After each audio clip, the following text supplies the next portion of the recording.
नरकमा बत्ती हुँदैन। कुरा बुझ्नु, पहिलो कुरा के हो? नरकमा बत्ती हुँदैन, अँध्यारो हुन्छ। काँडा आएर कसले हान्ने थाहा छैन।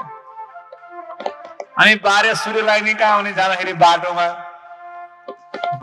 12 सूर्यले तताएको हुन्छ। तपौँदा तपौँदा तपौँदा त्यो रातले रातो हुन्छ शरीर पुरै।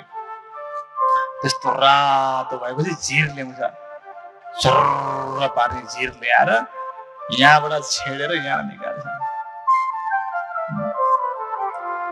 अनि कुवा राखेको हुन्छ, पोखरी बनाएको हुन्छ, भालालाई उल्टो गाडेको हुन्छ।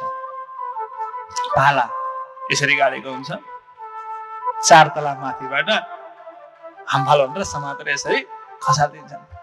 झर्र यसरी खस्छ, त्यो पानी मुनि भाला हुन्छ नि, त्यसले यो आँखामा स्र्याप्प रोपेर यहाँबाट छेडेर यहाँ निकाल्छ। झट्ट चुर्र गर्छ, मर्दैन।